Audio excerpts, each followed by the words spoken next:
Vitra ao anatin'ny dingana fanendrena ny Prime Ministre lehibe ny gouvernement dia isy raha ampitso ny fiaraha-midinika eo amin'ny solotena ny filoham-pirenena Rajoelina Mopianina sy ny avy amin'ny vondrona mapara izao moa natao dia ho toy ny fifampiresahana izay efa nisy teo amin'ny Andriamatoa filoham-pirenena sy ny filohan'ny tetezamita teo aloha ary ihany koa ny fanatanterahana ny sosokevitra izay naroso ny HCC eo anatrehan'izay dia efa mandeha tokoa amin'izao fotoana izao ny dingana rehetra ho amin'izay fanendrena ny Prime Ministre vaovao izay amin'ny Republika faefatra araka nambaran'ny vondrona mapara moa dia tokony hajaina ny andalana ihany koa ny andina ao anatin'ny faefatra amby dimapolo amin'izay fanendrena ny Prime Ministre izay.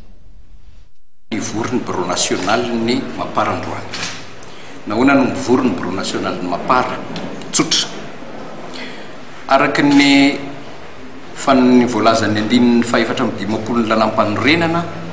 dia ny antoko majoritaire ao amin'ny assemblée no manolotra ny manendry Prime Ministre. Ny dipitsaran'ny CES dia nilaza izy avy ny député lany hita tamin'iny zany fa ny mapara no manana ny majorité ao amin'ny assemblée nationale. No azavainy ny fitsarana avy amin'ny lalam-panorenana tamin'ny antsipriany amin'izay hoe ny antoko manana député be indrindra ao amin'ny anteny mera-pirenena no manendry ny Prime Ministre. Voalaza ny fanambaran'ny fitsarana avy amin'ny lalam-panorenana vakiko amin'ny teny frantsay mihitsy hoe la délibération de l'organe de décision du parti majoritaire devrait être formellement présentée au président de la République par les députés élus de ce parti. Zany hoe ny antoko na ny vondrona antoko manana solombavambaoka be indrindra zany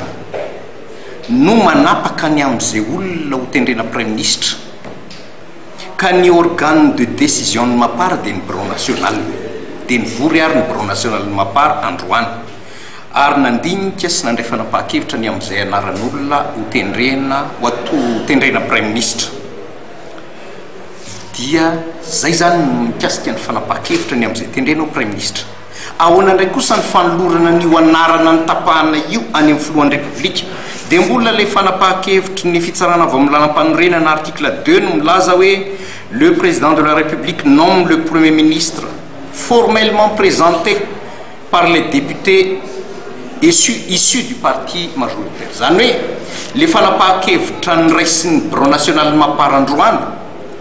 dia ry solombavambaoka mapara no anao taratasy manolotra n'iny anaran'iny any amin'ny président ny République. Rapitso zay no tanterahana.